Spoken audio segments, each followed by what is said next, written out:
La política es cultura, porque todo es cultura y porque somos radio. Radio Cultura. fmradiocultura.com.ar. Al derecho y al revés, un programa de radio que aborda diferentes temas con una perspectiva amplia y siempre fomentando el debate respetuoso de posturas diversas.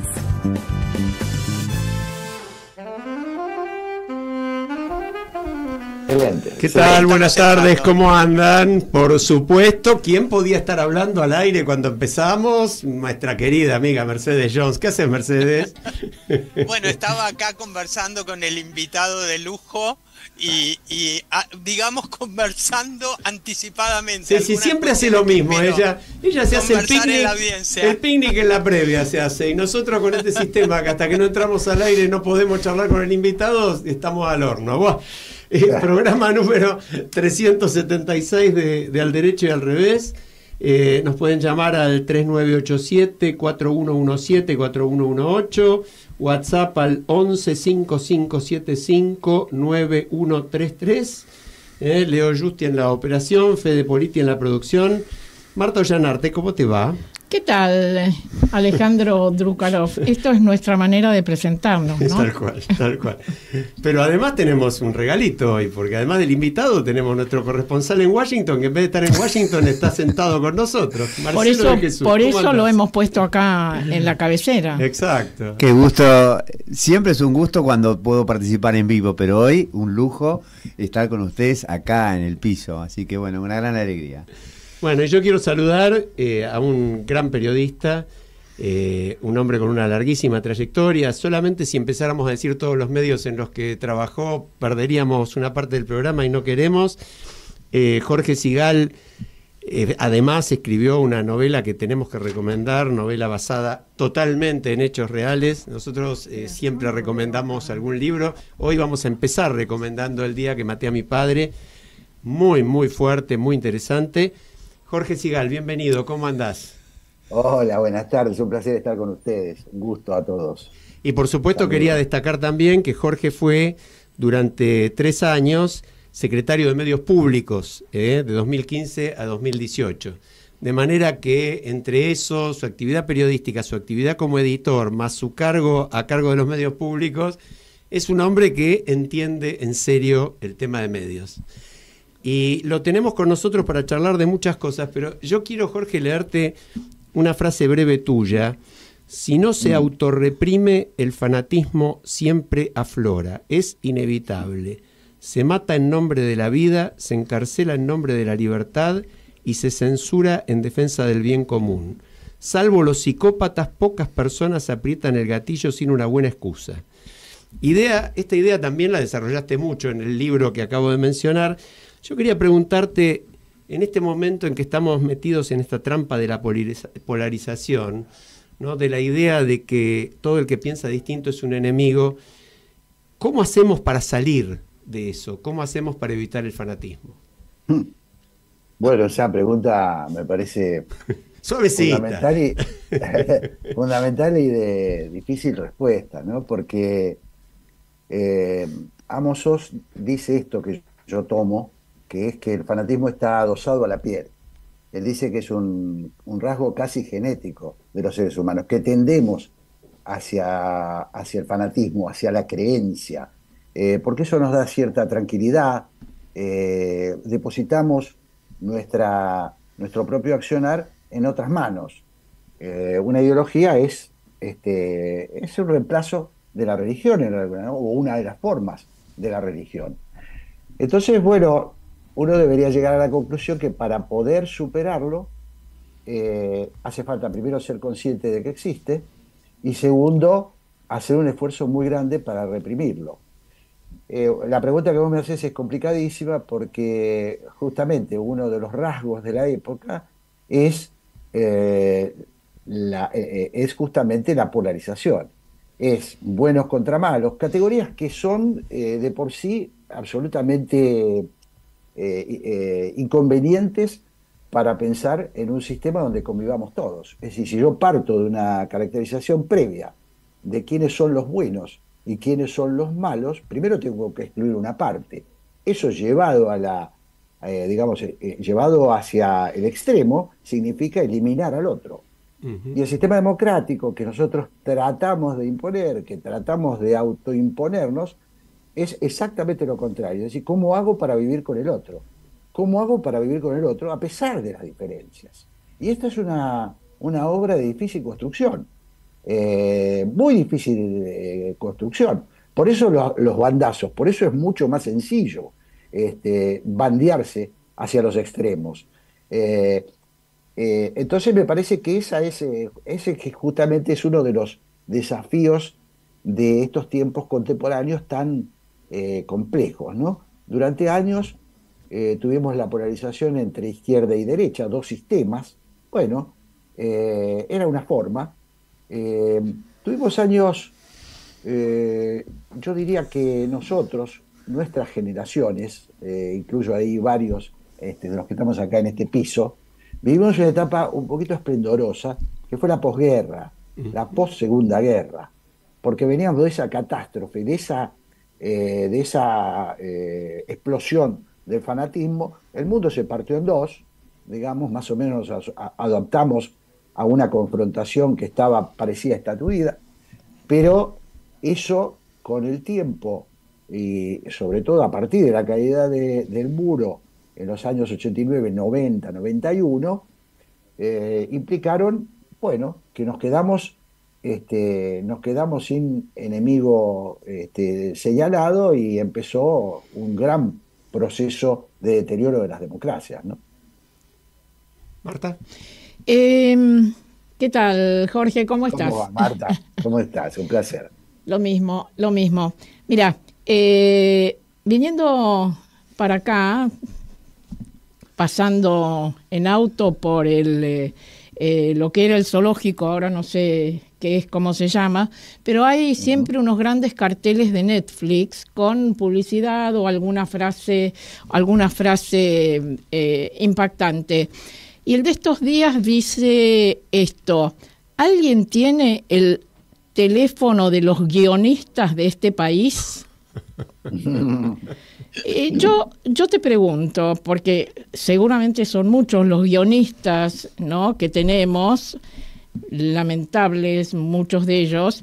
Si vos tuvieras el teléfono de algunos de esos guionistas, primero, ¿cuáles te gustaría tener? Y segundo, ¿qué les dirías en este momento? Bueno, es una pregunta realmente de difícil respuesta, por lo menos para mí, ¿no? Primero porque el estallido, la fragmentación, el estallido de la política de estos años, que yo diría que empieza en el 2001, pero en el 2001 después de alguna manera se ordena la política argentina, se ordena polarizadamente. El kirchnerismo entiende esto, lo entiende Néstor Kirchner claramente en el año 2004. Yo creo que hay un momento, un hito de la consumación de esto, que es el 24 de marzo del 2004, en un acto que se hace en la ESMA, donde Kirchner descubre los derechos humanos, digamos, descubre y hace una reivindicación impostada de la guerrilla, con la que él no había tenido absolutamente Sí, nada te que cuento, hacer, pero... yo en ese momento estaba en la función pública y cuando supe de qué se trataba, me negué a ir a ese acto. Claro, bueno, pero fue desde el punto de vista táctico, para una sociedad que venía de una democracia, bueno, casi al borde de extinción. El 2001 fue un sacudón muy grande para la Argentina. Entonces me parece que él descubre ahí cómo reconstruir, cómo realinear la política. Y empieza a hacer un trabajo muy artesanal, sobre todo de seducción de ese sector que había quedado de un lado, digamos, marginado de un lado, que es los sobrevivientes, sobre todo algunos familiares, incluso de muy buena fe. Él los seduce y arma el primer proyecto que luego constituiría esto, marcaría los 20 años de kirchnerismo, incluido el intervalo de Macri. Perdón, ¿cómo te me estás escapando de la pregunta? Ese guionista ya no está. De los Cierto. guionistas actuales, ¿a quién Sí. llamarías y qué le dirías? No hace falta que digas 20 nombres, con 3 o 4 que te parezcan importantes, ¿y qué le dirías? Es que me parece que, Marta, hay dificultades para dar nombres, porque justamente una de las carencias, uno de los grandes fracasos de la Argentina es que los liderazgos se han caído, se han disuelto. Tenemos una propensión enorme, tenemos dos referentes, digámoslo claramente, de la polarización actual, ¿no es cierto? Tenemos dos referentes hasta donde podemos evaluar hoy. Uno es Milei, que irrumpe de una manera inesperada, aunque los especialistas digan que ellos lo vieron. Yo creo que nadie lo vio, por lo menos no en la dimensión que se vio, el fenómeno Milei, que supo expresar la bronca, expresar el descontento. Y del otro lado, Cristina Fernández de Kirchner, que sigue siendo, por lo que nos indican las encuestas, por lo que los estudios de opinión pública, sigue siendo el otro referente. De esos referentes, la verdad es que no veo intenciones de ir hacia el sistema que a mí me gustaría, o al sistema que probablemente nos gustaría a nosotros, que es el sistema de la conversación, que es el sistema del pacto democrático, que es el sistema que dice, bueno, mirá, no estamos de acuerdo con todo, pero tenemos 5 puntos, 6 puntos en los que estamos de acuerdo. Y yo hoy decirte, ¿a qué convoco? A ver, Partido Radical. ¿Qué es el Partido Radical hoy? Me cuesta definirlo, tengo muchos amigos radicales, tengo amigos que quiero muchísimo y con los que hablo permanentemente y los veo absolutamente desolados, tratando de moverse entre el kirchnerismo y el armado de una fuerza propia, entre una posibilidad de unirse un sector con el kirchnerismo, porque ha imperado esta idea de amigo-enemigo. La polarización sigue, la polarización que inició Kirchner en la etapa más reciente, 2004, sigue con la política implementada por Milei. No hay interés en conversar con el otro. Milei no tiene interés en conversar con el otro, lo ha demostrado en las sesiones. Entonces, perdón, ¿no te parece que habría que llamar a organizaciones de la sociedad civil que de alguna manera también han sido y son guionistas de lo que nos ocurre o de lo que no nos ocurre? Yo, si a mí me dijeran, yo llamaría a organizaciones de la sociedad civil y les diría, bueno, hay una enorme crisis, hay por consiguiente también una enorme oportunidad. Señores, señoras, pongámonos las pilas y hagamos algo con el conjunto de la ciudadanía. Bueno, y a partir de ahí una cantidad de cositas, pero bueno, nada, esta es mi idea. Vos sabés que en esa línea tenemos un comentario y un aporte de nuestro querido amigo Carlitos March, mira, que viene muy al caso y que lo saluda también a Jorge. Así que escuchamos. Un abrazo para Carlos. Escuchamos el mensaje de Carlos. Jorge, para vos. En el año 1997, Jorge dirigía Editorial Perfil Libros y fue el impulsor, junto a Poder Ciudadano, de publicar el libro ¿Quiénes quieren la justicia? Un banco de datos sobre jueces federales de la capital federal en las 3 instancias, Cámara de Casación Penal y Corte Suprema. Fue una especie de Google con datos sobre los jueces que decidían la justicia federal en Argentina, año 1997. Y esa experiencia demuestra, además de la visión editorial de Jorge, un coraje muy grande, porque era ponerse en contra a 78 jueces de la justicia argentina. Y Jorge avanzó y sostuvo el proyecto y el libro se publicó y fueron varias ediciones. Fue fuente, por ejemplo, de información para el periodismo, porque en esa época obviamente no había Google, no había Internet, y fue una base de información sobre datos relevantes de los jueces. A mí me encantaría, además de reconocer la labor de Jorge, preguntarle a partir de esa experiencia cuál es el rol que siente que cumplen las organizaciones de la sociedad civil y el aporte que brindan a la labor periodística y editorial. Bueno, en línea con lo que decía Marta, Jorge, ahora podés contestar las dos juntas. Bueno, en principio, muchísimas gracias a Carlos por estas palabras. Es un poco exagerado. Yo creo que lo que nosotros hicimos, lo que yo intenté hacer toda la vida como en mi trabajo periodístico, por un lado defendí y sigo defendiendo el rol del periodismo independiente. Me parece fundamental como pilar de construcción de una sociedad, de una sociedad democrática, de una sociedad donde podamos convivir en libertad y en paz. Por el otro lado, nos tocó un tiempo donde era muy importante imponer la idea. Claro, la gente a veces va perdiendo relación con lo que va sucediendo. La defensa, hoy la justicia, por suerte, y en gran medida por la labor de organizaciones civiles como Poder Ciudadano y otras, en gran medida por eso, hoy la justicia aparece como una exigencia, pero no fue así toda la vida. Hoy, hoy lo que pasó con Ariel Lijo, el cuestionamiento de Ariel Lijo, más allá de cómo termine esa decisión, que la sociedad civil esté discutiendo cómo se va a integrar la Corte Suprema, no es una cosa que existió de siempre. Me parece que estas son las cosas que a veces nosotros no logramos evaluar del trabajo que Marta mencionaba. Por eso estoy de acuerdo completamente. Si hay un trabajo para hacer, es convocar esas organizaciones civiles que siguen existiendo. A ver, voy a dar un ejemplo reciente, porque me parece que lo tenemos ahí servidito. Ficha Limpia es una iniciativa de sectores civiles, de sectores de organizaciones sociales. No fue un reclamo que surgió espontáneamente, es una interpretación del estado de ánimo de la sociedad y decir, bueno, pero hay una preocupación grande.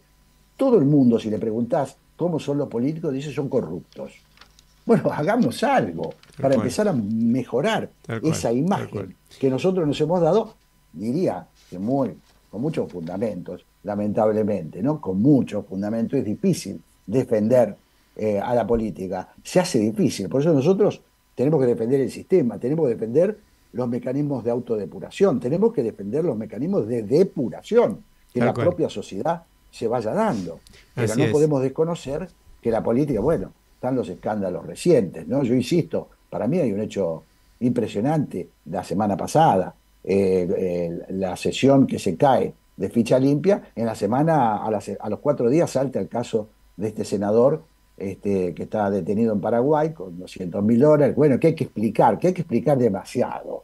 Nos pasa muy a menudo con los políticos que hay que explicar demasiado, hay que explicar de qué viven, hay que explicar cuando se casan cómo hacen para pagar las fiestas que pagan, cómo hacen para irse de vacaciones a los lugares que se van. La gente no es tonta, parece tonta, pero no es tonta. Entonces, Mercedes. Sí, Jorge, yo te quería justamente llevar a una etapa y a un rol de tu vida importante, que fue tu paso por el gobierno como funcionario. Cuando a vos te preguntan sobre esa etapa, vos siempre haces referencia y está en línea con lo que se planteó antes, de que por un lado hay como una ausencia de proyecto republicano, decís, porque en realidad lo que habría que generar es que la oposición tenga ideas propias que excedan el antiperonismo. Pero por otro lado planteás el tema de que el Estado es rehén de estructuras corporativas que son difíciles de erradicar. Y ahí está todo esto que estamos hablando. En este momento, pasado unos cuantos años de tu rol como funcionario, ¿cómo estás viendo estos dos dispositivos que vos considerás importantes, ¿no?, para la transformación? Bueno, no veo cambios sustanciales favorables. Veo que hay hoy hay río revuelto. Daría la impresión que hay una intención por parte de algún sector del gobierno de purificar un poco el Estado. El Estado ha sido rehén de las corporaciones. y la política usó al Estado eh, como instrumento de manejo de la cosa pública. Es muy difícil, es muy difícil. A mí me cuesta, trato de no hablar mucho de mi experiencia al frente de los medios, primero porque me da un poco de vergüenza, no porque hayamos hecho mal las cosas, cada vez lo reivindico más, porque les digo básicamente qué es lo que nosotros nos propusimos, quizás, y ahora les voy a explicar por qué, quizás cometiendo el peor de los errores, que fue no tener en cuenta esto que yo estoy diciendo, que es el Estado argentino. Entonces, yo armé, sobre todo en materia informativa, armé un equipo desde la Secretaría de Medios Públicos con periodistas profesionales. Hoy yo pongo las manos en el fuego por todas esas personas que designamos en la función pública, en esos roles. El director del canal, el jefe de noticias del canal, el director de noticias del canal, Néstor Esclausero, que estaba en FOPEA. Llamamos a un periodista profesional para Telam, como Pousá. Pusimos en Radio Nacional un equipo impresionante, pero si eso no va acompañado de un proyecto político, si no hay idea de un cambio total, la pelea se pierde, la pelea se pierde. Bueno, vemos ahora lo que está pasando. La verdad que no sabemos nada de lo que está pasando con los medios públicos, porque lo que ha hecho este gobierno es ponerlos en un limbo. ¿Qué está haciendo la agencia Telam? ¿Qué está haciendo la televisión pública? ¿Qué está haciendo Radio Nacional? Bueno, yo diría que con la ideología del gobierno probablemente ellos piensen que no hacen falta los medios públicos, lo más probable. Yo creo que los medios públicos podrían cumplir un rol extraordinario como lo cumplen en algunos países. Y nosotros estaríamos probablemente multiplicando estas voces que hoy tenemos acá en un medio público. Sería lógico, como hacen en la televisión francesa o como hacen la BBC de Londres, que siempre son los ejemplos a los que nunca podemos alcanzar, pero que han sido construcciones donde la política dijo, acá no metamos el partido, no metamos y la pelea no es, tampoco son la panacea esos medios, pero hay como un respeto a determinadas instituciones que en la Argentina están totalmente desdibujadas. Jorge, me parece que, sí. que Cerralo la idea. no, entonces me parece que pretender cambiar los medios públicos, si no hay una decisión política y un consenso en el poder político, poniéndolo en agenda como una de las tantas cosas a las que hay que acordar y a las que no hay que meter mano sucia, bueno, es muy difícil, es la frustración. Sí. Doy fe, y acá Marcelo se está muriendo de ganas de preguntar algo. ¿Qué tal, Jorge? Marcelo de Jesús. Un gusto. Igualmente, un gusto, gracias. Marcelo. Placer. Volvamos al tema de la polarización. Históricamente siempre hubo divisiones en todos los países con unas ideas. Entonces, la primera parte de la pregunta es cómo distinguir lo que es división de la polarización o la grieta. En segundo lugar, quería preguntarte si todas las grietas son iguales, porque estoy imaginando en el nazismo, vos tenés un partido antisistema que se lleva puesta la democracia y del otro lado personas que se oponen fuertemente. Entonces, cuando uno habla de la grieta parecería ir al mínimo común denominador, donde quienes combaten al sistema ponen a todos en el mismo lugar, no se puede dialogar. Entonces, la segunda pregunta es cómo evaluás si todas las grietas son iguales y de qué forma se puede evitar esta polarización donde es difícil la convivencia. Bueno, es una pregunta interesante, ¿no? y compleja a la vez. Yo creo que una cosa es hablar de la polarización cuando hay un sistema de opresión que hace irrespirable y ahoga toda posibilidad de convivencia. El ejemplo del nazismo, que por otra parte costó mucho tiempo construir esa fuerza de resistencia al nazismo. No fue una cosa que surgió en la sociedad y primó en la sociedad. Digamos que Hitler llega con un sostén popular gigantesco. El que quiera ver que eso fue un accidente, porque nosotros tendemos a veces a simplificar las cosas, porque nosotros hemos tenido en América Latina muchas experiencias de golpes de Estado. Hemos tenido años y años de golpe de Estado. Frente al golpe de Estado es más o menos sencillo entender cuál es el enemigo después de muchos años de opresión. Pero cuando se dan estos fenómenos con base popular, estos fenómenos gigantescos de base popular, la distinción se hace compleja, porque es tocar a la propia sociedad.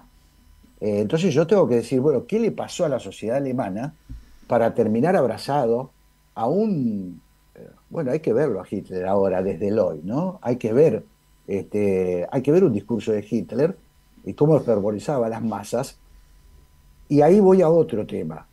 Y hay que ver a la sociedad alemana, el trabajo, yo creo que es uno de los más ejemplares en la historia de la humanidad, el trabajo que hizo la sociedad alemana para desprenderse de eso que había sido la culpa de una sociedad entera. Entonces, primera cuestión es entender que las cosas no pasan porque hay solo un malo. En la medida en que entendemos que no es un problema externo a nosotros mismos, me parece que vamos entendiendo también una de las cuestiones que tenemos que discutir acerca de la polarización. El problema que me parece que se ha dado en los últimos años es que las sociedades se parten. Las sociedades realmente se parten, y cada vez se parten más, porque la incertidumbre es mayor. Porque, bueno, esto está analizado, no voy a hacer, no tenemos tiempo a hacer análisis de profundidad, pero bueno, lo que está pasando en todas las sociedades occidentales, las sociedades, los pueblos, se ha caído un modelo, se ha terminado el modelo aquel donde había trabajadores por un lado y empresarios por el otro, capitalistas por el otro, y hay una fluctuación enorme del trabajo, hay una disgregación enorme de la gente, los sindicatos han quedado relegados, han surgido las redes sociales, en fin, todo tiende a una idea de que yo me represento a mí mismo, yo tengo ahora un celular, puedo protestar, y eso contribuye de alguna manera, contrariamente a lo que se podría decir, estamos más conectados que nunca y sin embargo estamos más dispersos que nunca. Entonces me parece que esa es una de las preocupaciones más grandes que nos deben reunir.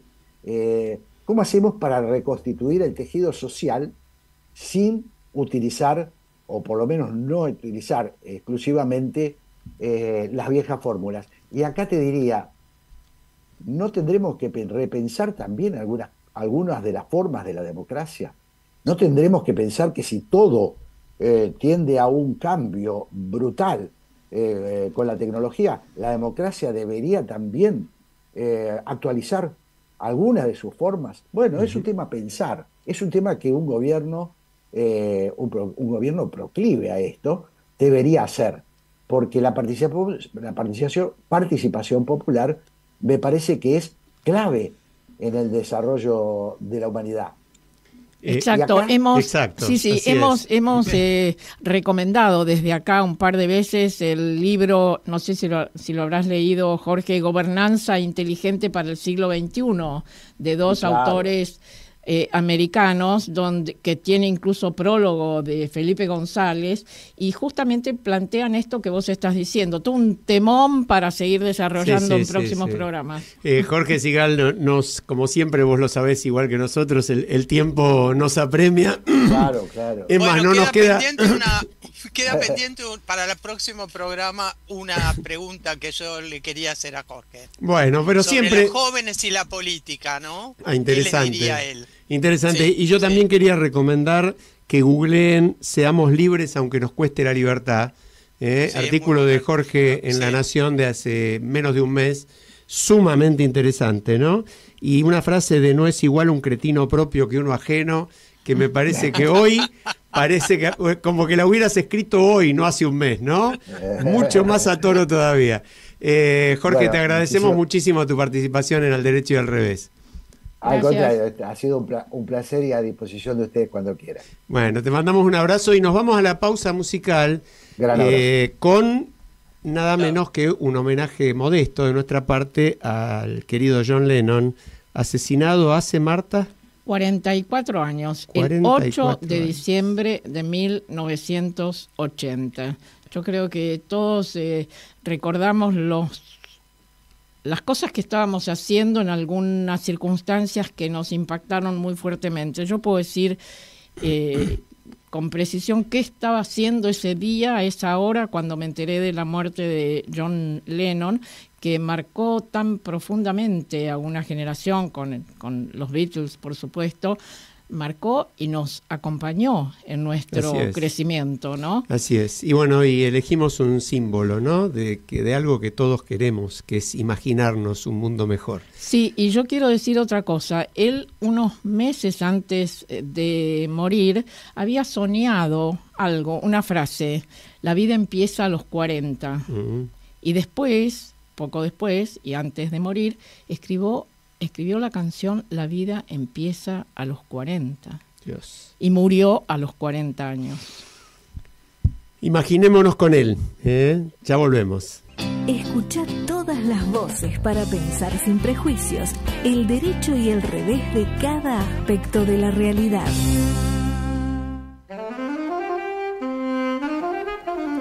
Estamos de vuelta. Y yo quiero repetir algo de la letra de Dale, Imagine. dale. Una hermandad de la humanidad. Ujú. Imagina a toda la gente compartiendo todo el mundo.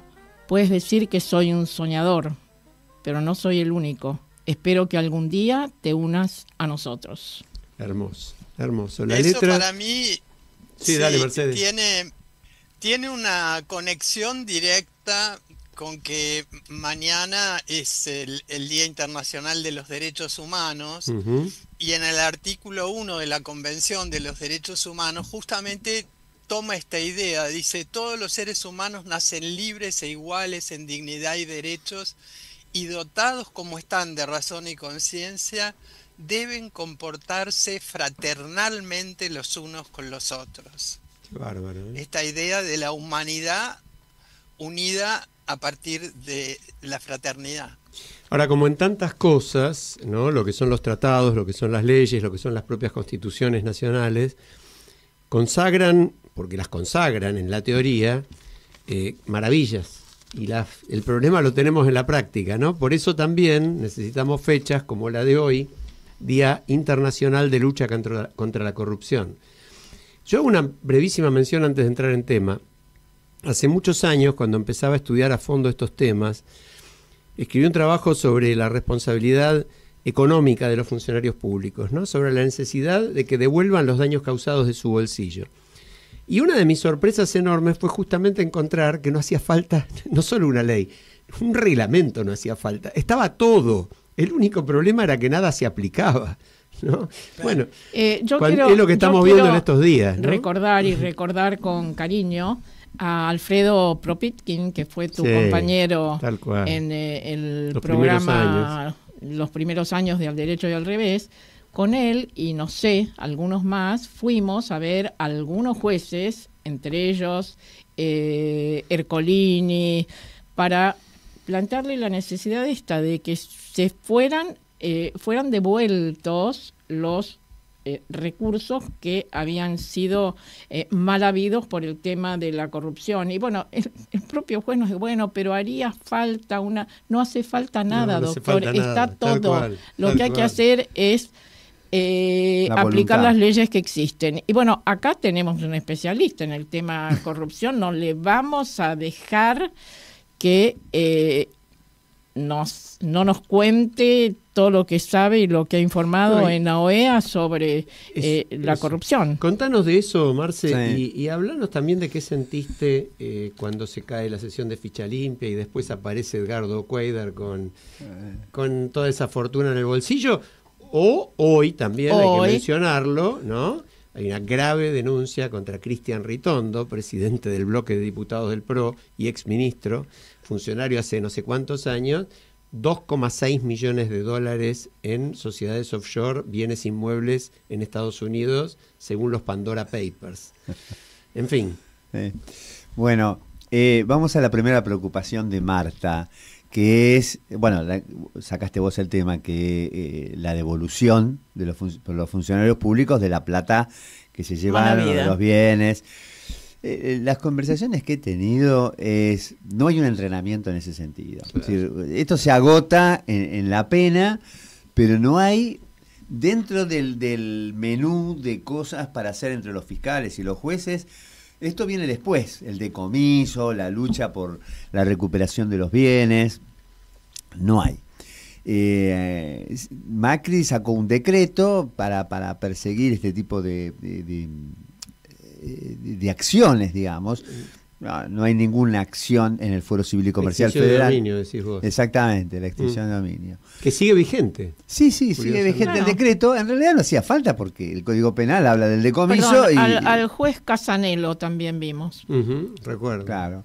Bueno, acá lo que hace falta cambiar es un poco la cuestión cultural. Digamos, que los jueces registren que una de las principales cosas es esto. Y además, para mí, la gente lo que quiere es que lo pongan en prisión rápidamente y bueno. Pero acá una solución, un verdadero castigo, es sacarle los bienes a los funcionarios públicos, porque ahí es donde ellos empiezan a sentirse castigados. Exacto. La cárcel llegará en algún momento, si es que llega, porque uno demora los juicios hasta los 70 años y después se la pasa en un country con prisión domiciliaria. Pero sacarle los bienes, eso sí es un verdadero castigo, donde sí requiere un cambio cultural. O sea que a mí me resultó fascinante, Mercedes, ahí te doy el pie, pero me resultó fascinante verlo al abogado paraguayo del senador Cuadra. Era una cosa de loco. 2 fianzas de $150.000. El abogado con total desparpajo decía, las pagué yo. Pero mirá vos, digo, qué cosa, ¿no? Yo que soy abogado. Y bueno conseguir un abogado así. Sí, está bueno, me gustaría a mí. Y además de eso, el country 6 estrellas donde estaba parando, vos dijiste country, por eso me acordé, también se lo conseguí yo, se lo alquilé yo, se lo pagué yo. ¿Y la plata de quién era? De la secretaria. La secretaria. Ahora, 6 viajes se mandaron, 160 viajes en los últimos 10 años hizo Cuadra a esos países. Pero yo creo que además es el símbolo de la casta, ¿no? Porque empezó con una agrupación política, todo el mundo ya sabe cuál, después se pasó a las filas de la en este momento gobierno, a las filas del gobierno, no se sabe a quién responde en realidad, salvo a sus propios intereses. Tiene causas penales anteriores. Yo creo que es el ejemplo perfecto de un, ¿cómo se diría? Alguien que pertenece a la casta, un castor. A mí me gustaría tener la declaración jurada de ese abogado, ¿no? ¿Del abogado? Porque el abogado que dio la fianza... No te metas con los abogados no tenemos nada que ver, somos todos buena gente. Bueno, pues un abogado en Paraguay. Digo, vos dormís con $150.000 debajo del colchón todos 300, los días. Porque pagó 300, bueno, está bien, y después alquiló. Entonces, es un abogado muy, muy especial, eso huele mal, ¿no? Sí. ¿Mercedes? Sí, yo quiero pedirle a Marcelo, quizá, no sé si memoria, imaginación o qué, porque cada vez que tratamos estos temas, yo me pregunto, y tampoco sé a quién preguntarle, ahora lo tengo a Marcelo y aprovecho, ¿qué pasa si además de luchar contra algo, trabajamos también a favor de su opuesto? Y en este caso sería, ¿por qué no trabajamos también para promover la virtud de la honestidad, la corrección, la transparencia de los actos públicos y sobre todo el compromiso ciudadano con el cumplimiento de la ley? Le estamos diciendo, no es necesario decretar y generar más leyes, ¿no? Pero la pregunta es, ¿vos conocés algún caso o experiencia acá o en otros países donde se trabaje con los funcionarios, los que están iniciando su carrera, los los que están iniciando la carrera política en este sentido de promover la virtud de la honestidad, es decir, generar estos procesos, porque las virtudes se enseñan, ¿no? Y se aprenden. Mirá, entonces, acá para mí falta un poco eso, y quizás vos tenés experiencias y buenas prácticas en este sentido. Quizás empiezan en el jardín de infantes, como nos contaba Ma con los japoneses. Mirá, me viene bárbaro la pregunta. Primero, la parte que vos mencionás es ir por lo positivo, no es combatir a la corrupción, sino fomentar la honestidad y que la honestidad paga dividendos. En Fores, que es la ONG en la que participo, nosotros creamos un programa que se llama Creciendo en Democracia, en el cual fuimos a las escuelas públicas para un programa de primaria y otro programa para secundaria, enseñando cuáles son los derechos, pero también las obligaciones que tienen los ciudadanos, porque acá tenemos muchos derechos, pero parecería que nadie tiene responsabilidades. Ese fue un programa exitoso que fue premiado por el World Justice Forum, con la Fundación Bill y Melinda Gates, y eso creo que es una de las cosas positivas. La otra tiene que ver con la Convención Interamericana contra la Corrupción, entre la auditoría que hizo, en el cual también participé haciendo una investigación.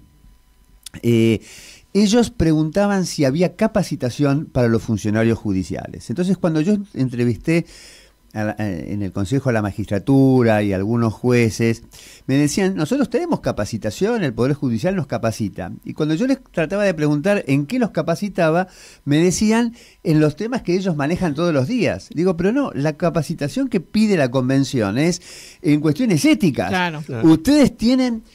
por ejemplo, situaciones en las cuales existen conflictos de interés, situaciones dudosas, ustedes reciben una capacitación de cómo manejarse, qué tienen que hacer. Bueno, esa capacitación en la justicia argentina no existe. Qué bárbaro. No, bueno, tampoco existe para los que ingresan a la administración pública.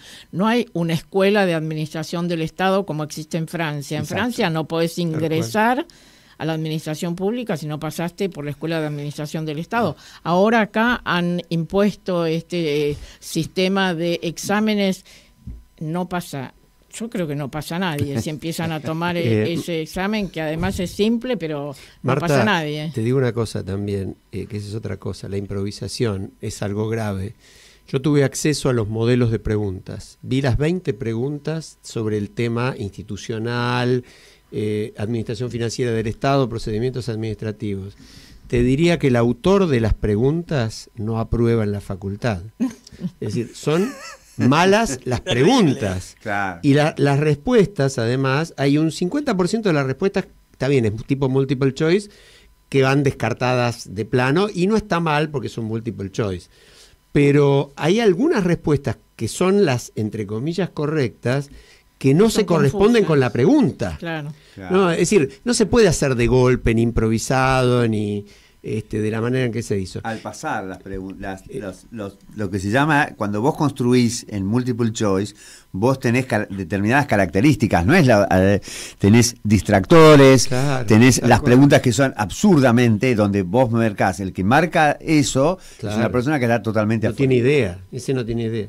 Yo quería hacer un saludo antes de que nos olvidemos, de parte de todos los que aquí estamos presentes, para un amigo de Marta y mío desde ya, pero alguien a quien valoramos mucho, lo hemos nombrado muchas veces en el programa y la semana pasada también. Sabemos que fueron días muy duros para Gastón Marra y verdaderamente queremos decirle que seguimos con él, que además Ficha Limpia está cerca de aprobarse en dos provincias más. En otras provincias. En Córdoba y Río Negro. En otras provincias. Ya está en tratamiento para aprobarse. Vamos, Gastón. Y recordamos a la audiencia que Ficha Limpia existe para terminar con estos versos de que el temor de los tribunales provinciales, toda esa zaraza que se dijo para justificar la ausencia de los diputados oficialistas en la última, existe en Chubut y en Mendoza desde 2020. En Salta desde 2021, donde la Corte Suprema ha declarado su constitucionalidad. En Santa Fe, en San Juan y en Jujuy desde 2022. Y ahora puede ser que en Córdoba y Río Negro. De manera que, bueno, abrazo grande para Gastón. Sí, muy claro bien. Que sí. Sí, y no perder la esperanza, ¿no?, de que esto va a suceder. Tal cual, tal cual. Yo quería citarles una frase a ver si adivinan de quién es. Alguien dijo en esta semana, parece que fue hace un mes como siempre, pero fue esta semana: ahora si opinás lo del medio sos tibio, hasta me está gustando que me digan tibio, porque yo creo que el coraje está hoy en el centro, no en los extremos. Es fácil ser extremista, lo difícil es defender las uniones. ¿No lo dijo nuestro invitado? No, lo dijo alguien que es presidente. Luis Lacalle Pou. Exactamente. Creo. Ah, claro. Sí, yo lo leí y me quedé encantada porque, porque es real. O sea, tenés que tener una valentía enorme para no ser extremista en estas épocas. Sí. Nuestro invitado sin duda lo pudo haber dicho. Claro, por eso, por eso. Hay algo parecido que dijo en alguna de las notas que le hicieron, pero sí.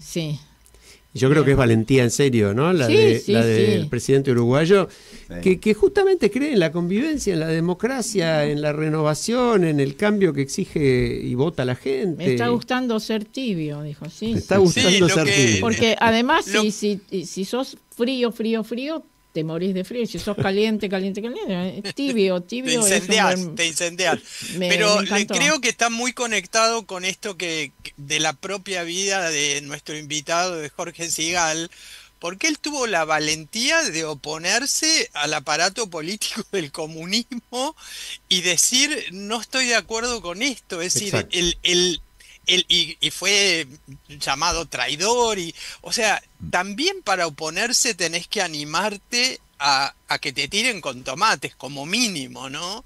¿Y sabés qué, Mercedes? La gente no está dispuesta a bancar para sostener una idea o un valor, el tener agresiones en las redes y demás, y yo quiero hacer ese reconocimiento a Jorge Sigal desde ya, pero a tantos otros periodistas, como Jorge Fernández Díaz, como Claudio Jacqueline, como Jorge Liotti, como Carlos Pañi, como Joaquín Morales Solá, que dicen exactamente lo mismo que decían hace un año. No les importa que el gobierno de turno haya cambiado y hayamos pasado de la izquierda a la derecha, o del populismo de izquierda al populismo de derecha. La democracia es la democracia, los derechos son los derechos, la libertad de prensa es la libertad de prensa, y está bárbaro que así sea, ¿no? Exacto. Bueno, ¿qué va a pasar con las... Perdón, Marta, quería nombrarlo, pensé que vos lo ibas a nombrar.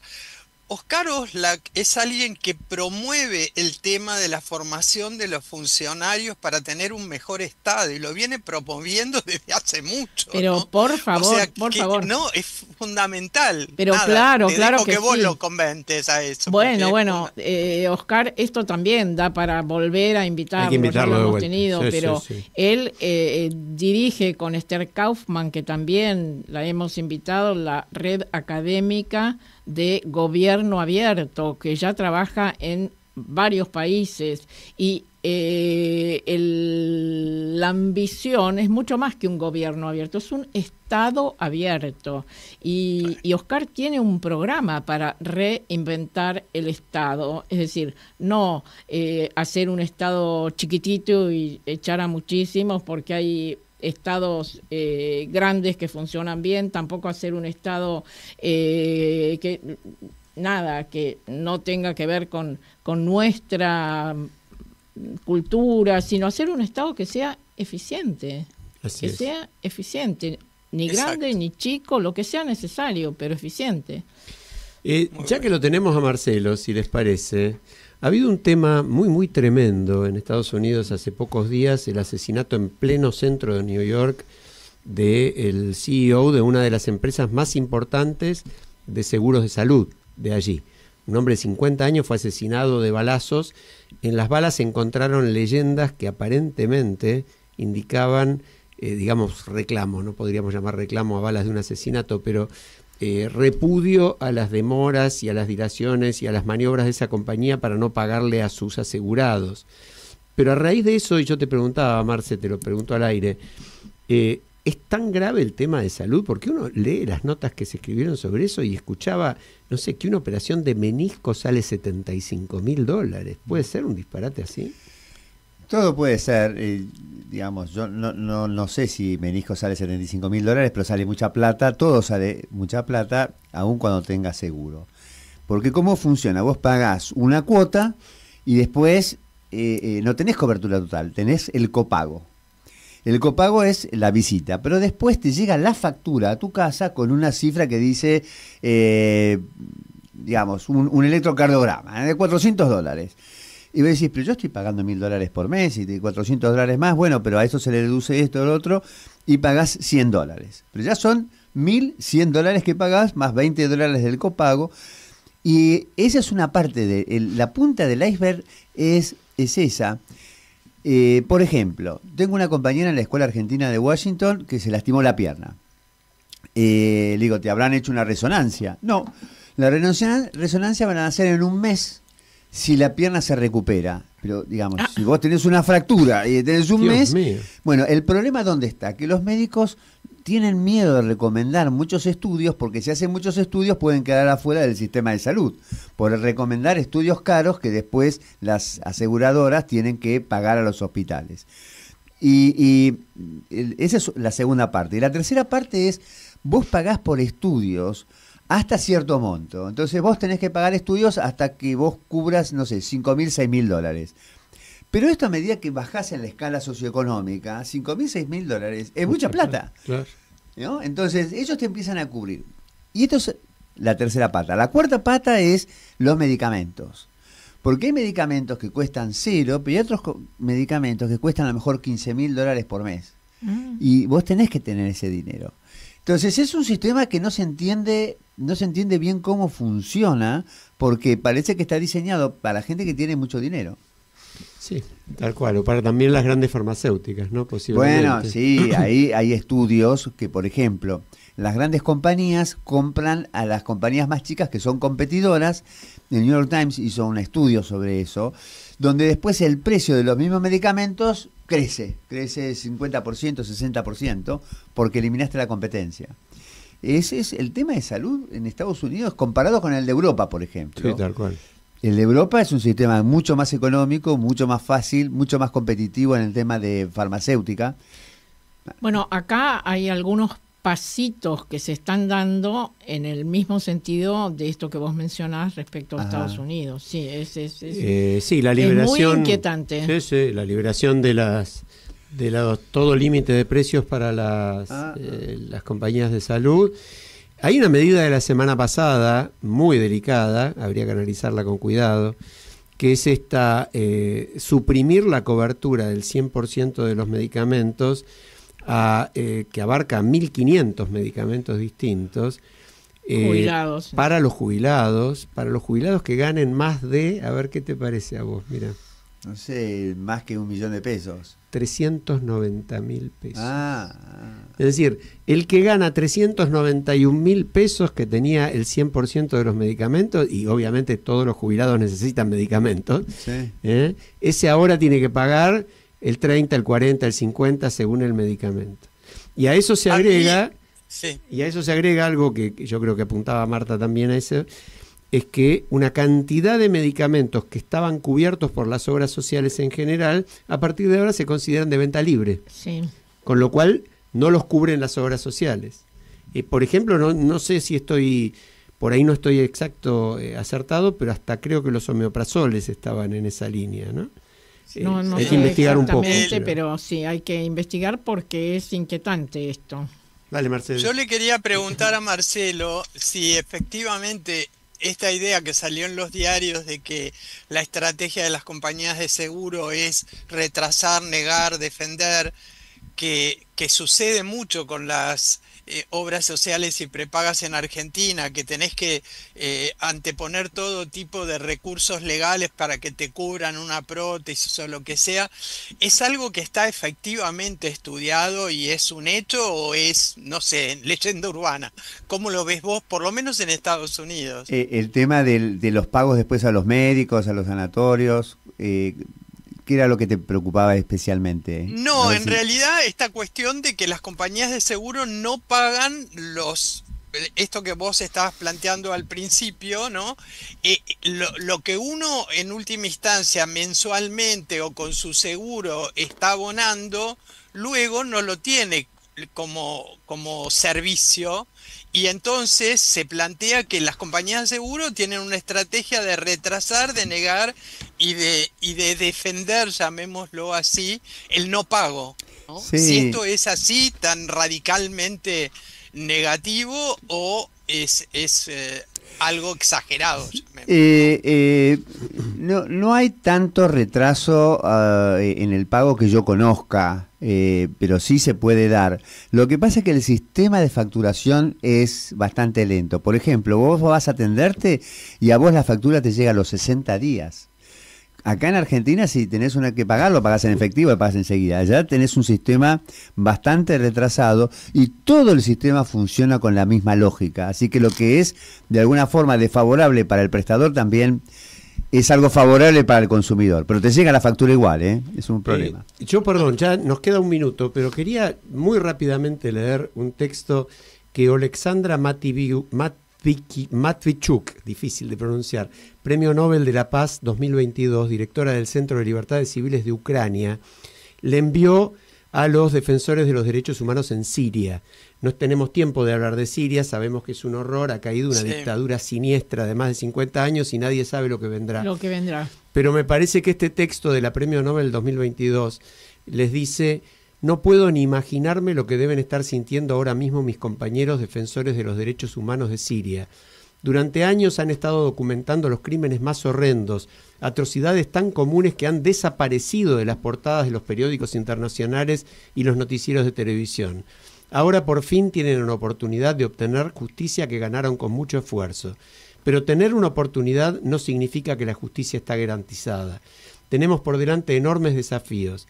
El problema de las dictaduras es que destruyen fundamentalmente las instituciones sociales y dejan un desierto estéril en lugar de la sociedad civil. Siria se encuentra ahora ante un estrecho corredor. Desde el fondo de mi corazón deseo al pueblo de Siria la fuerza para transitarlo, para lograr la independencia y la libertad. Son los cimientos del desarrollo sostenible y la prosperidad en cualquier sociedad. Menciona la solidaridad de los sirios con Ucrania después de la invasión y termina diciendo: qué maravilloso es recibir respuestas como: espero darle la bienvenida pronto en mi ciudad, Damasco. Pequeño homenaje nuestro en el Día de los Derechos Humanos, que es mañana. Sí, muy bueno. Buenísimo. Nos estamos yendo, nos echan. Hasta la semana que viene. Un abrazo grande para todos.